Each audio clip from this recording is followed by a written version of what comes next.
একটা ভূখণ্ডে এত বিশাল জনগোষ্ঠী, প্রত্যেকটা মানুষের জীবন মান আমরা উন্নত করেছি, সেখানে দল দেখি নাই। প্রধানমন্ত্রী হিসেবে বাংলাদেশের যে কোনো নাগরিক তার জীবন মান উন্নত করা আমার দায়িত্ব বলে আমি মনে করেছি। কাজে আমি প্রত্যেকের জীবন মান উন্নত করেছি, ঘরে ঘরে বিদ্যুৎ দিয়েছি, আয়ুষ্কাল বৃদ্ধি করেছি, সাক্ষরতার হার বৃদ্ধি করেছি, দারিদ্র্যের হার কমিয়ে দিয়েছি, মাথাপিছু আয় বৃদ্ধি করেছি। একটা কৃষক, দিনমজুর বা রিক্সাওয়ালা বা সাধারণ একটা মানুষ যা কামাই করতো তা দিয়ে তার 2 বেলা 3 বেলা খেয়েও হাতে টাকা থাকতো, এবং সে শুধু ভাত না, ভাতের সাথে পুষ্টিকর খাবারও খেতে পারতো। সেই পরিমাণ সে উপার্জন করতে পারতো। একজন তরুণ তারও এই বাংলাদেশে বসে বিদেশে সে অর্থ উপার্জন করতে পারতো। তাকে আধুনিক প্রযুক্তির শিক্ষা দিয়ে তৈরি করে দিচ্ছিলাম। সেই বাংলাদেশটা সারা বিশ্বে যেখানে সম্মান পেল, উন্নয়নশীল দেশে মর্যাদা উন্নীত হলো, ধ্বংস করে দিল। আর সেই ধ্বংসের মধ্য দিয়ে যাই না ইউনূসের কি লাভ হলো। লাভ হয়েছে এটুকু, ক্ষমতা আসার সাথে সাথে তার বিরুদ্ধে দুর্নীতি দমন কমিশন মানি লন্ডারিং এবং দুর্নীতি এবং ট্যাক্স ফাঁকি দেওয়ার যে 5টা মামলা করেছিল, আর তার 38টা কোম্পানির বিরুদ্ধে ট্যাক্স ফাঁকির মামলা ছিল। লেবারদের অর্থ আত্মসাৎ করার দায়ে লেবার কোর্টে সাজাপ্রাপ্ত আসামি হচ্ছে ডক্টর মোহাম্মদ ইউনূস। তার 6 মাসের সাজা হয়েছে লেবার কোর্টে।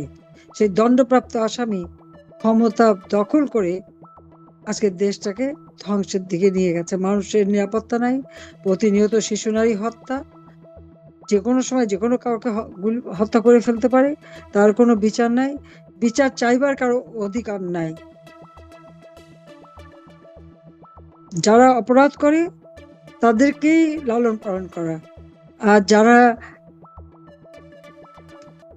ভুক্তভোগী তাদের উপরে উল্টো জুলুম, তাদের বিরুদ্ধে মিথ্যা মামলা দিয়ে হয়রানি। আওয়ামী লীগের নেতা কর্মীদের, বয়স্ক মুক্তিযোদ্ধা, তাদের হাতে হ্যান্ডকাপ পরায় তাদের কোর্টে আনা নেওয়া, তারপরে আনার সময় মারে। আজকে আমাদের 3জন প্রেসিডেন্ট মেম্বার তারা অসুস্থ, বলছে ওপেন হার্ট সার্জারি হবে, হাসপাতাল থেকে কারাগারে নিয়ে গেছে। শাহজাহান খানকে, কর্নেল ফারুক তার অপারেশন হয়েছে সিএমএইচে, সেখান থেকে তাকে ধরে নিয়ে এসে রিমান্ডে দেয়। বসতে পারে না, শুতে পারে না, ফ্লোরের মধ্যে ফেলে রেখেছে।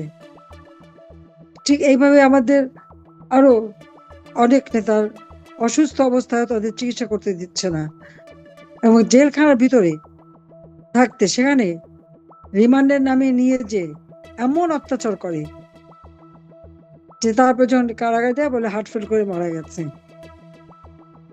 আমাদের নেত্রকোনা কেন্দুয়ার এমপি পিন্টু, সে লুকিয়েছিল, সেখান থেকে তাকে ধরে নিয়ে এসে তাকে এমন ভাবে মেরে হত্যা করে তারপর তাকে দিয়েছে। তার পোস্টমর্টমটা পর্যন্ত করতে দেয়নি, তাকে নিয়ে দ্রুত কবরে দিয়ে, কবরের স্থানে নিয়ে যে কবর দিয়ে এসছে।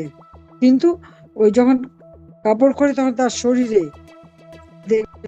শরীরে তার আঘাতের চিহ্ন, সমস্ত শরীরে আঘাতের চিহ্ন, তাকে পিটিয়ে মেরে ফেলেছে। কিন্তু বলেছে কি জেলখানায় মারা যায়নি। আমাদের প্রায় 30 জনের মতো নেতাকর্মী এই কারাগারে রেখে তাদেরকে রিমান্ডে নিয়ে অত্যাচার করে তারপরে তাদেরকে হত্যা করেছে। বলছে না জেলে হত্যা হয়নি, কিন্তু জেলে হত্যা চালাচ্ছে, এবং আরো যে কত মারা যাবে তার ঠিক নেই। মানে আওয়ামী লীগকে তারা ধ্বংস করে দিতে চায়। আওয়ামী লীগ একটা রাজনৈতিক দল 1949 সালে যা প্রতিষ্ঠা লাভ করেছে। আওয়ামী লীগ 48% ভোট পেয়েছে। আওয়ামী লীগের পদাধিকার বলে আমাদের সদস্যই হচ্ছে প্রায় 55-56 লাখের মতো। এই পুরো গোষ্ঠীটাকে তারা হত্যা করে সম্পূর্ণভাবে তারা মানে গণহত্যা চালিয়ে শেষ করে দিতে চাচ্ছে। তো গণহত্যা, মানবাধিকার লঙ্ঘন, এটা তো ইউনূস করে যাচ্ছে, আমি না। ওই আবু সাইদ মুগ্ধ এদেরকে আমি হত্যা করি নাই, বরং এদের যখন লাশ পড়লো আমি তখন সন্দেহ হলো, আমি সঙ্গে সঙ্গে জুডিশিয়াল এনকোয়ারি কমিশন গঠন করে দিলাম। তারা কাজ শুরু করলো, তদন্ত শুরু করলো। ডক্টর ইউনূস এসে তাদেরকে তদন্ত করতে দেয় নাই, এবং তার ইউনো সেন্টারে তার যে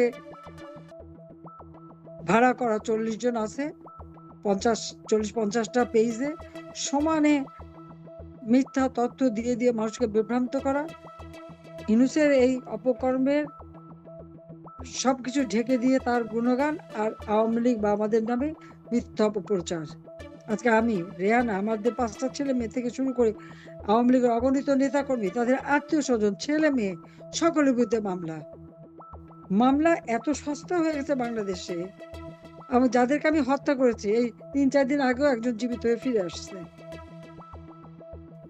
কতজন দিয়ে পর্যন্ত জীবিত হয়ে গেল, তাতে লজ্জা শরমও নাই। এই যে মিথ্যা মামলা দিয়ে সারা বিশ্বব্যাপী অপপ্রচার চালাচ্ছে আমার বিরুদ্ধে, সত্যের জয় হবে, আমি এটা বিশ্বাস করি। আমি অনেকক্ষণ কথা বললাম।